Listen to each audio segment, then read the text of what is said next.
Hello again, traders, and welcome back to the Hot Stocks Outlook for September 17th, 2021. Hope you're all having a great week out there in the financial markets, and as always, plenty to cover in today's Outlook. We're going to start out. We have shares of Carmax. We also have Checkpoint Software, VeriSign, Pfizer, National Beverage, Northern Oil and Gas. So a lot of different markets spread all over the marketplace, and there's really been a lot of volatility. There's some stocks doing well, some things doing poorly. We've got the dollar index moving around quite a bit, and you're seeing these things ripple through the markets. But a really straightforward example of how to use the Vantagepoint software in shares of Carmax here. And so what you have is daily price action. So you see each one of these daily bars represents a full trading day. So you got your high, open, low, and close. And right up against that data, you'll notice there's a couple of lines. There's a black line there and also a blue line. Now, the black line that you're seeing there, that is a simple moving average, or what we refer to it as the actual simple moving average. And that's a very common technical indicator. And what it does is it looks back at the previous, in this case, 10 closed prices, adds those all together, divides by 10. And it's a very simple tool. And what it does is it helps to smooth out the price data so we can see where prices have been over a given period of time. But traders need to know, where is prices going? Where's price going into the future, right? Where can we be ahead of a move in the market and make sure we can get our positions before an advance or decline. And so what we're able to do is actually compare these two lines, that blue value and the black value. And whenever that blue line crosses above the black line, you can think of it as suggesting average prices are going to start moving higher. Now, it's important to understand not just that predicted moving average value, but at the very bottom, you see we have what's called the neural index. We'll get to that, a predicted high and a predicted low that's provided before each and every trading day. But what's important to understand is for all of these indicators to get generated and plotted against the charts so that traders can use this information, Vantagepoint is utilizing its technology of artificial neural networks to perform what's called intermarket analysis. So what that means is specifically to Carmax, the software understands market relationships. Now that can be things like individual stocks that share, there's stocks like Carvana and other things in similar sectors. You've got things like just the S&P and the global indexes, or the NASDAQ and the Dow Jones Industrial. You've got things like global currencies like the dollar. We've seen that has a big effect on, commodity-driven stocks as well as the actual commodities and currencies. You've got global interest rates. Then you've got, big things like ETFs, which wrap up a lot of stocks and where investment is flowing in and out. So what the software is able to do, though, is look at those market relationships, understand how these things push and pull against the target market, and actually use that information to generate true price predictions of where price is expected to go into the future. Now, what happens is those predictions are then utilized and built into these indicators. So you actually have these forward-looking predictive tools. So in the case of the predicted moving average, or this blue line crossing above the black line, it's suggesting average prices are going to start moving higher relative to where they've been. Now, one of the really great things about this software is really the adaptive abilities of it, is it's able to every day look at those global close prices, whether it's global commodities, stocks, how those are affecting the target market, and then forecast out for the next trading day. So at 6 p.m. Eastern time, you've got all of the information for the next trading day, and it's going to let you know, okay, well, are we getting signals where we've created fresh crossovers? And that's where we can use some of the tools like the IntelliScan to see those fresh signals coming through and actually let the software drive us to identify opportunity. But moving on here, in addition to that blue line crossing above the black line that suggests average price is going to move higher, that neural network and technology process is also working at this bottom indicator here. But just like you have probably seen a very simple artificial intelligence example, they'll put a little robot in a maze and it will figure out how to get to the goal. And you can move the target of the end of the maze and it will eventually run a bunch of iterations and figure out where it needs to go. What's kind of the same thing in that you need to set a target. And so for the neural index at the bottom, this is targeted to be very short-term strength or weakness in the market. So plus or minus over the next 48 hours strength or weakness. And we can combine that with the other predictive indicators that work on other time frames, maybe even our own analysis, where we have a fundamental bias to be long and buying and taking profit or shorting the market. But nonetheless, we can use this as a guide that says, okay, well, if that blue line is crossing above the black line, we know we only want to be long. But when this neural index goes bearish, the way I like to think of it is expect some lower lows over the next 48 hours of trading. Now you have to understand this will get updated each and every trading day. So you see it gets bullish here, and we subsequently sort of trade straight out of there for the most part.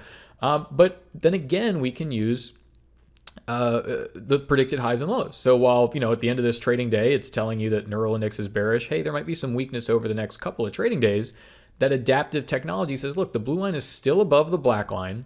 And in addition to that, you're provided with these predicted high and low ranges. So we can see this is the prediction for today, and we can see how accurate all of the previous predictions are. And so you have all of these levels here. So when you understand on this trading day, hey, expect some weakness over the next trading day, well, you understand, look down towards these predicted lows to be a buyer. And you see that 48 hours later, market's moving higher, some more predicted lows being hit here, some volatility around these areas.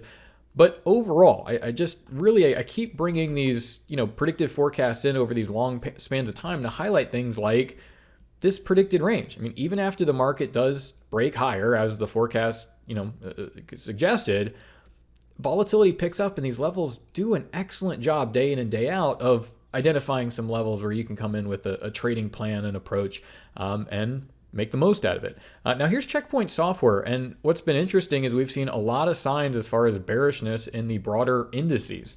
So the S&P's rolled over, we see that in the Dow, and that really sends those signals, especially when you run the IntelliScan and see, hey, there's stocks that are rolling over here. If we have, maybe positions where we're holding long positions, well, it certainly looks like a good time to maybe hedge some of those positions, look to get some short-term or some shorts on the market, and balance things out. And so here we have Checkpoint software. You see crossover the downside, pretty much weakness all throughout here. You have one day where the neural index goes bullish. You get a little bit of higher highs there over the next trading day, but very quickly, let's see, this is, 10 trading days, it's right 9 out of 10 times. And the overall trend saying you'd only want to short and take profits on shorts. Of course, we can bring in the predicted highs and lows to get even more specific as far as the forecast. And I mean, levels that are screaming at you if you're looking for an area to get short up here. And you see that, we get that trend resuming and then, things bouncing around a little bit more. But it's the quality of the forecast where it says, okay, well, if you can find a spot where you want to be, right? Figure out, say, hey, I want to be long here, I want to be short here. Let's go in with the Vantagepoint tools and manage that. And if things start going wrong or if a trade goes bad, well, Vantagepoint's going to very quickly say things have shifted, change that behavior, and use the Vantagepoint forecast to make the right decision here. Here's VeriSign, again, crossover to the upside here. So we're seeing a lot of mixed signals here. Some stocks are doing well, some are doing poorly. Like I said, the overall index is actually looking quite bearish, and we've seen things suffer a bit. But you see here, neural index bearish, you get a little bit of weakness here.